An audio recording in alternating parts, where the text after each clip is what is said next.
To get $1 million in scholarships, what would you estimate was the total value of scholarships that you had applied to end up with the million, right? Because I know, and well, I'm assuming that you didn't apply to just $1 million and won them all and got $1 million. No, that'd It's be just, great, right? yeah, I mean, that'd be like, hey, that's a piece of cake, right? Yeah. I'm assuming that you applied to some number, some you didn't get, some you did, and that ended up. So what would you think that total value was?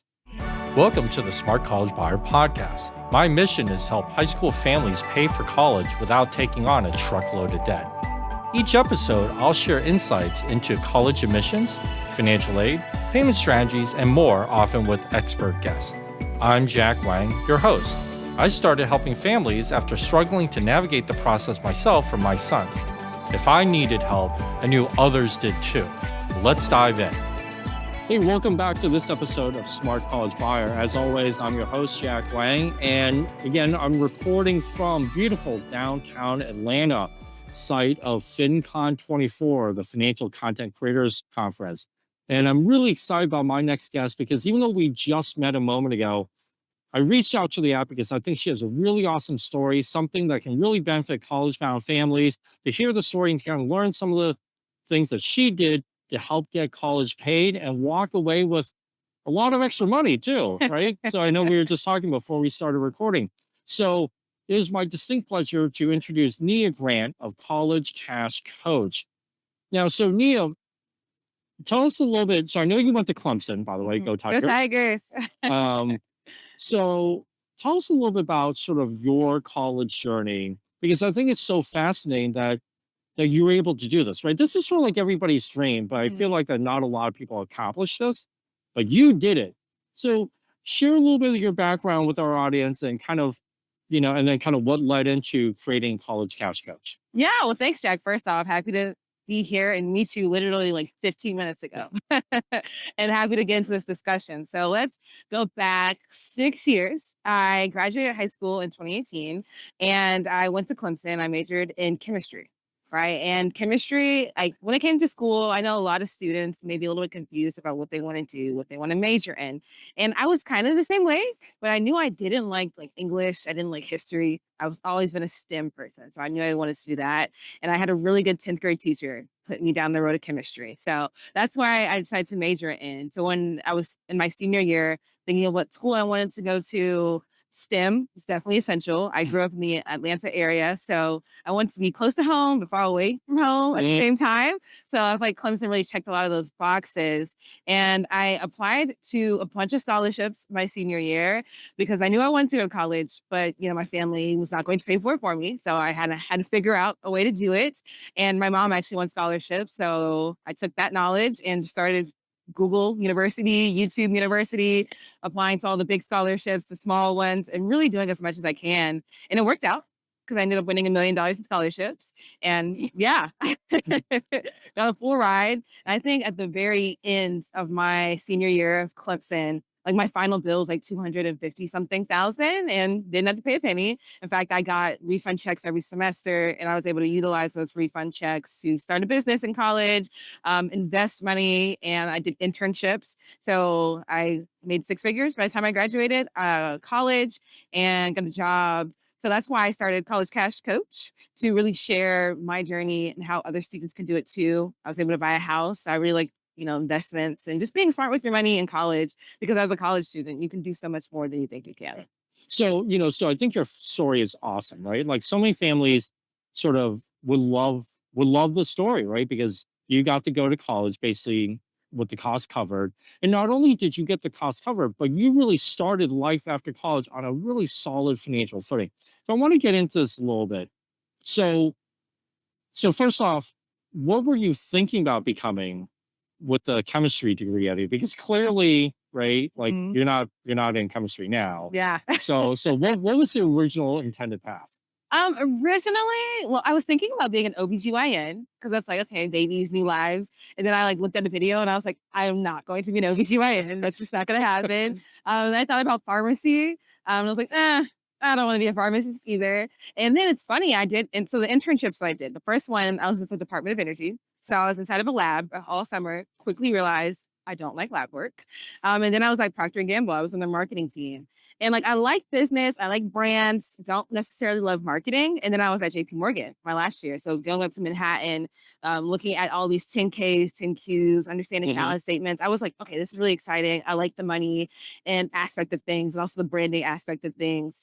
So I actually got a job in sales. That's what I do right now. But yeah, it's funny how when you think what you want to do when you first start and then what you end up doing, completely different. Yeah, night and day, Completely right? different. Yeah. I mean, but it obviously worked out, which is awesome. Yeah. So now something you mentioned as you were describing sort of your story is that your mom also got a bunch of scholarships back, presumably when she was going to college, right? Mhm.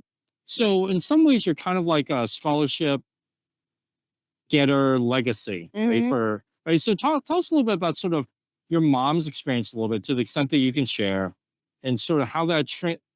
I guess what I'm asking is like because she did it, so you knew you could do it too, or Yeah. that she did it and then other circumstances like it's not that I just want you to do it, but you're getting me to do this, Mhm. right? Like how did talk to us a little bit about that process?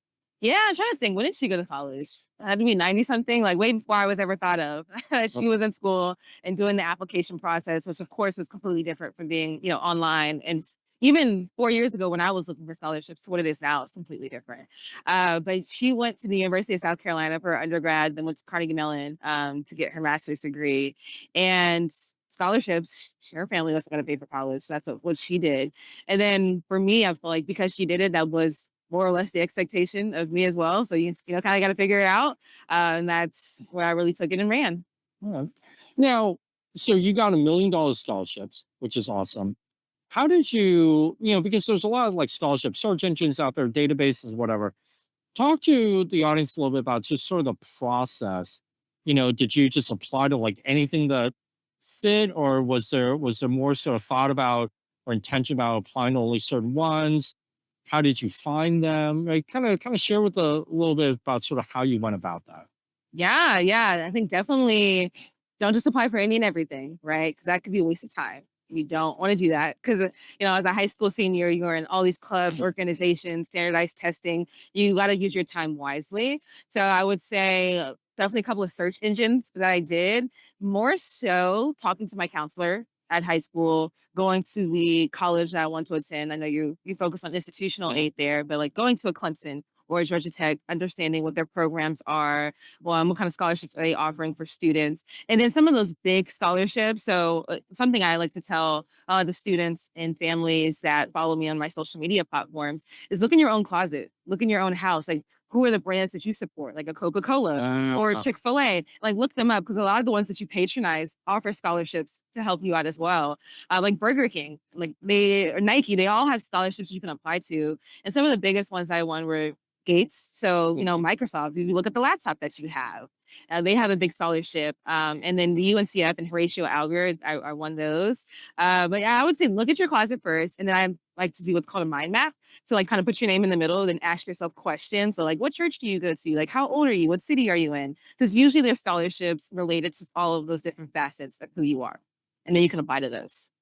Interesting. Okay. And that's a great tip. I didn't think about that, like looking at closet for the brands, because I know Coca Cola has a huge one, among others, and like I know like Johnson has a big one, and like Home Depot has one, and just like all these brands, right? That common like household names that we. Yeah. To get $1 million in scholarships, what would you estimate was the total value of scholarships that you had applied to end up with $1 million, right? Because I know, and well, I'm assuming that you didn't apply to just $1 million and won them all and got $1 million. No, that'd be great, right? Yeah, I mean, that'd be like, hey, that's a piece of cake, right? Yeah. I'm assuming that you applied to some number, some you didn't get, some you did, and that ended up. So what would you think that total value was? Total values. I would say I probably applied to like 80, maybe 100, in between that range, 80 and 100 scholarships my senior year. Out of that, I won 20. So maybe roughly a quarter. So I'd probably say multiply by 4. So maybe 4 million to get that number. And it's funny. I'll tell you this one story, Jack. I know you didn't ask, but I'll tell you anyway about the most memorable scholarship that I did not win. It was called the Greenhouse Scholarship. So if you're listening, definitely apply to that one. And essentially it was 20,000. I think it might have been like 5K per year. And I literally did everything. Essays, interviews, application was complete. All I needed was a headshot. And I'm a procrastinator. I am, like a lot of students out there. Well, I'm a procrastinator. And the deadline was like the Friday at 11:59 p.m. to get it in. Monday comes around and I'm like, hey, here's my headshot. And they're like, I'm sorry. Fortunately, we take deadlines very seriously and you will not be awarded scholarship. oh, So I lost 20 grand because I didn't have a headshot. And I say that to say, yes, you have to apply strategically, but also you need to apply early because you don't want to be like me and then lose out on 20K just because you forgot a picture of yourself. yeah, which is, but that's a great lesson though, right? And that's a An great story expensive because, lesson. because deadlines are important, and I think a lot of times students, in my experience, kind of procrastinate because they don't want to write the essay, right, or some other aspect of that. But you did that, but you lost out because of something totally different, Yeah. right? Yeah. Okay, Sure. but lesson learned, but important lesson learned. That's a great story. Yeah. Okay. So, and how did you, I know you kind of looked around like your closet for the brand names, but were there specific sources or search engines that worked out better for you than others, where you found more versus others? See, it's hard because I would use things like scholarships.com and like it's a great resource, but there's a lot on that website. And it's really hard to delineate and kind of focus in on what you want to do. So right now, I would say social media is a really good platform, like Instagram, or even TikTok, which I know a lot of students are on, and just look up, hey, scholarships for chemistry majors or scholarships for nursing students or whatever it is you want to do. Because a lot of these creators, what they'll do is they'll actually create like personalized lists and help you find scholarships yourself. So that's probably what I would recommend right now instead of just going to like a random website. But if you do like just Googling stuff, there's certain keywords that you can use. Like for example, if you like type in scholarships for chemistry students and actually put the word scholarships like in quotation marks, you'll only find search results that have the word scholarship. I know it might be something small, Right. but like you kind of overlook that. And then instead of going to the first 2 pages of search results, going to pages 3 through 5, you might have better results that are smaller and you have a higher chance of winning. Okay. What was the smallest scholarship that you applied to? Whether you won it or not, but just in terms of dollar value. And then of course the next question would be, what was the biggest one you applied to? Smallest one, maybe like $250. Okay. There are a lot that's sub $1,000 range, and like you can find a lot of those usually just in your local community, like credit unions. I know Navy Federal. I think Yep. with them, they have a really big scholarship or a really small scholarship. Law firms, Law firm. Okay. yeah, they offer a lot of scholarships, surprisingly. And even as a parent, you can look at your employer and Right. see what scholarships are offered, or you can just ask the question if they don't offer scholarships yet. Okay. So maybe 250 on the low end. What was the biggest one you applied for in terms of dollar value? The biggest one, well, I did win that one. That's the Gates scholarship that I applied to, and that's what they call a last dollar scholarship. So what that means is that any aid or any bill that's due, right? Like after the aid that you already have, they'll cover. So whether that be like, $5,000 or 50 grand, they'll cover it all. Okay. So one thing that people think out there is that, oh, my student has good grades, but not great grades, right? And I know many scholarships, well, actually, I shouldn't say that. I know some scholarships that really look at the grade stuff, but I also know a few that really don't. Well, what would you say to a family with a student who has good but not great grades? Still worth it or not worth it? Because obviously they don't want to lose out because they don't have the grades for it. Mm-hmm. What's your advice to them? Oh, still worth it. For sure, still worth it. And the reason I say that is because just like you're thinking, maybe I won't win, maybe I won't qualify. If there's like 100 students, probably half to 60% have that mindset and they're not going to apply. So already the pool, your competition has already been decreased by like half. So you have a higher chance of winning. And then 2, not every scholarship cares about grades, which may sound surprising, but it's true. Like I know there's one scholarship, I think the deadline already passed, but they open every year. It's not based upon your grades, neither is it based upon the income that you make per year. It's really more so just about who you are as a student and like, are you a good human being that aligns with our values? Because when you think about, okay, from the organization's perspective, why are we giving out scholarships? A lot of times it is for their brand, right? They have a mission that they want to push forward. So how can you align to that mission? So I think if you fall into that category of you're like, great, good, but not great. Okay, what else can you speak to? Like your character, your volunteer experience, what you want to do with your life. Maybe you're really good at playing an instrument or playing a sport. And there are other things that are valuable other than just your grades. Okay.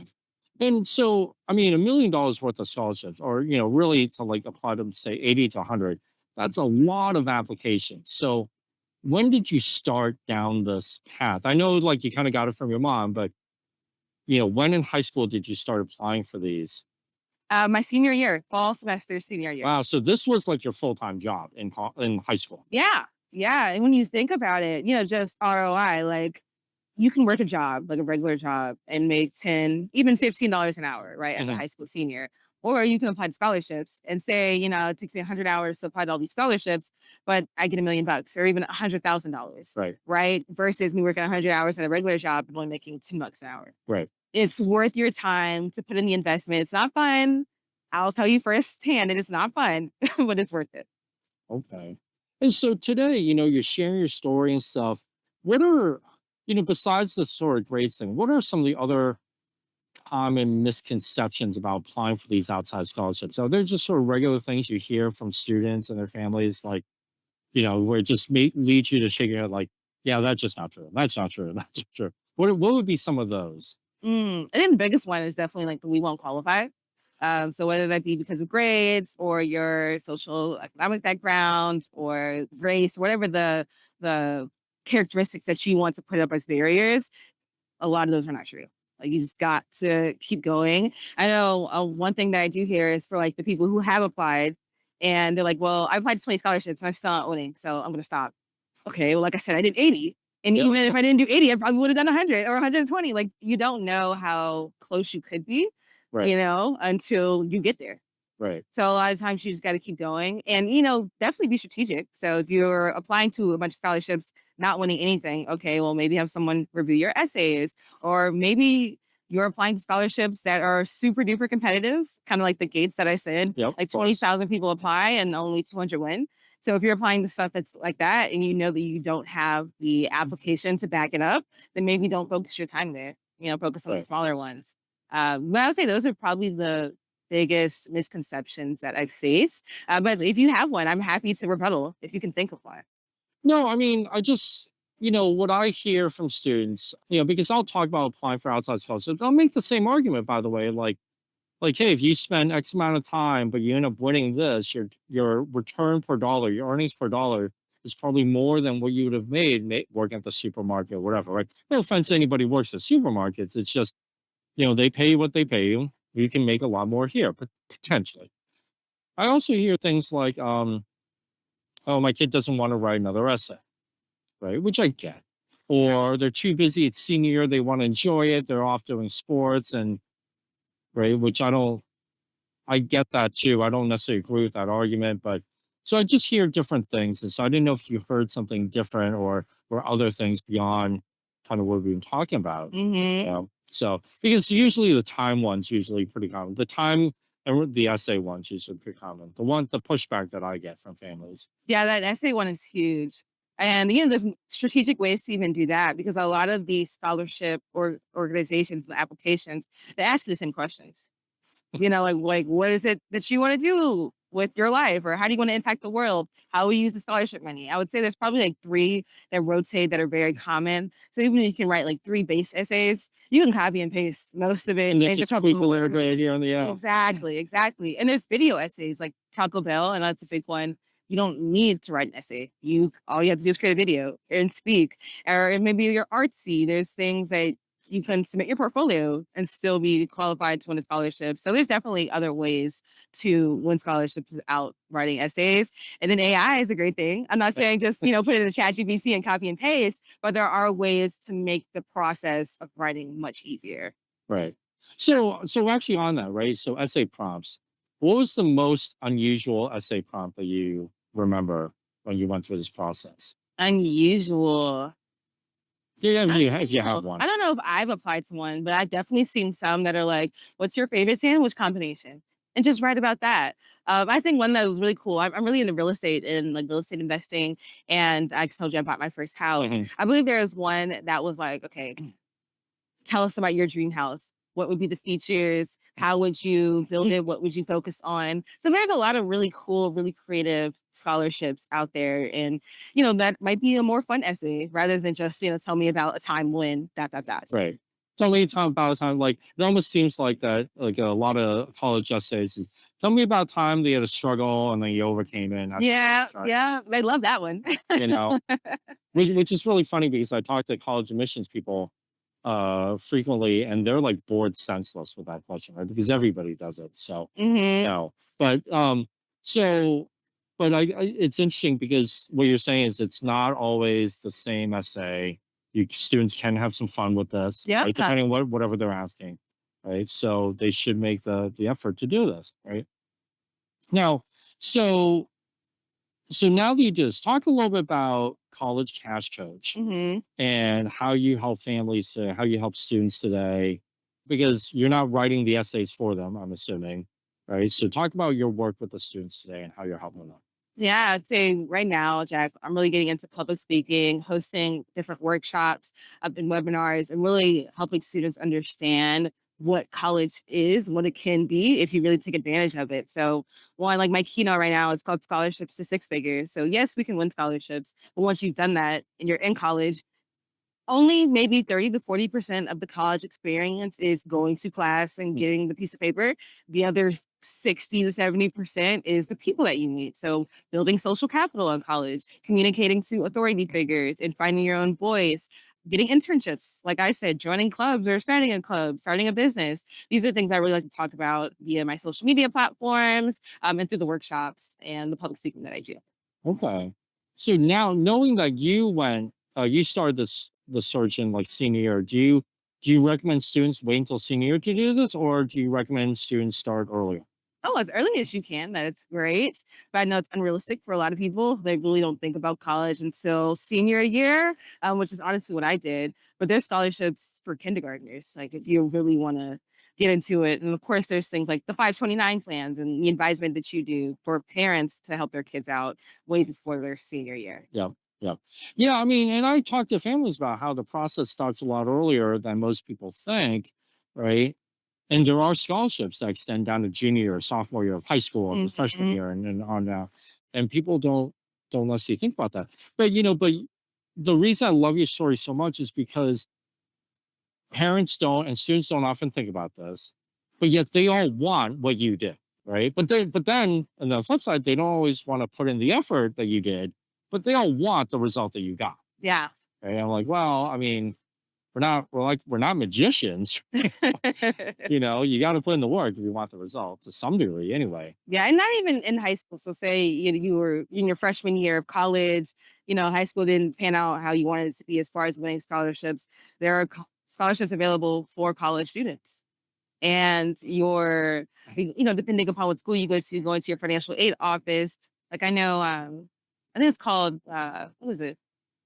Kaleidoscope, I think it's what Oh it's yeah, called. yep. Yeah, a lot of schools specifically have like a Kaleidoscope account or something where you can look at scholarships for that school through that are already verified, and then looking at that school's alumni associations. They also offer a lot of scholarships. If you're a part of, maybe I was chemistry and I started off as chemical engineering. There are Okay. engineering organizations and chemical societies that offer scholarships. So even if you're in college, it's not too late to still keep applying. Okay. I mean, that's a great tip. So obviously then you did not have to take on any student loans, right? This Mm-mm. whole thing. Because again, I know so many families who are unfortunately having to take on student loans to send their way to college. What would you say to the student who's really kind of resistant to this idea, or the parent, the student's resistant to ideas, but the parents are open to this because let's say the student's really busy or something. What's that argument? What's a tip that you could share with parents, like, here's something you tell your kid to get your kid off their rear end to start doing this. Ooh, so apply to scholarships, Yeah. correct? Okay. Like understanding your child and understanding what motivates them. So I know some parents that I've, spoken to, it's like, does your kid like to be rewarded, or do they like fear of failure, fear of Yeah. consequences? Yeah, the carrot or stick approach, right? So I know some people will be like, okay, 5 scholarships a week. If you can apply to 5 scholarships a week, I'll give you $20. Or some parents are, hey, if you can apply to 5 scholarships a week, then you owe me $20, or I'm taking it out of your account. And, that's definitely one strategy that could be fun. Actually helping your student apply. So like, hey, I'll find the scholarships. You just hit apply, or if you write the essay, then I will actually review them and make any changes necessary. So you can have a more collaborative approach with your student. Then also understanding, are they the type of person you need to be on them every single day? Or can you just take a step back and let them have autonomy over their own decisions? Okay. Yeah, I mean, because you're absolutely right. Like, I didn't think about that, but different people get motivated different ways. So Or maybe it's not money, like Taylor Swift tickets. Like if you can apply the same scholarship, I'll get you Taylor Swift tickets. Yeah. Like whatever will motivate your kid, then make them have a See, I think if the prize had been that the student like got 2 tickets to Taylor Swift, right? Oh, that I think like every kid would be like, yeah. So just make it fun for your kid. Because high school is a really exciting experience. So is college. You are going from your last year to your first year. A lot of transitions there. So definitely be there for them. And make it a good experience as much as you can. Right. So actually, as we're talking about scholarships, of course, one of the dangers of recording outside in downtown city. So there's some sirens going by. So it is what it is, right? You can only do so much. But we do have the pool in the background. It's a nice background. It's nice outside today. It's nice outside. Yeah. So, yeah. So time for like one last quick question. Because you've covered a lot, right? But if you want to just boil it down to one tip, right? So if our audience does nothing else other than take away this one tip, what would that be? One tip is it's a numbers game. And that's for, whether it be scholarships, job applications, internships, joining or meeting people, it's all a numbers game. And the more that you practice this muscle, the better you will be at it. So whether you're applying to scholarships or even looking for scholarships, just keep going at it and don't give up way too soon because you might almost be there. Right. Well, you talked about how you applied to 20, maybe miss on 20, but that 21st could have been the one that you got because of, presumably as you're going through the 20, you're probably getting better and better, right? So that's awesome. Nia, this has been great. How can people get in touch with you? Oh, yeah. Thanks for the time today. That was a good question. So you can get in contact with me. I go by College Cash Coach on both Instagram, TikTok, and YouTube, and LinkedIn, and collegecashcoach.com. Awesome. Thank you. And thank you, audience, for joining us today for this episode of Smart College Buyer. Again, I connected with Nia before this conference started through the app. And it's really just kind of just sheer dumb luck that we actually ran into the person. I was going to message you like, hey, we should arrange time to meet up. And then poof, we were both there at that same table. Yeah. So it worked out great, right? So serendipity, right? So good things can happen if you put it out there. But thank you so much for joining for this episode of Smart College Buyer. And, we hope that you got a lot out of it. I had a great time having conversations with Nia and being out here on the pool deck and doing this. So everybody stay safe, stay healthy, and we will see you next time. Thanks for listening to the Smart College Buyer podcast. I hope you found the information useful for your family. Follow me on LinkedIn for more episodes, videos, and tips. The link is in the show notes. Remember, you can spend time now to plan and strategize, or you can spend more money later. Success in college admissions and financial aid isn't about luck. It's about being intentional. I'm here to help you every step of the way.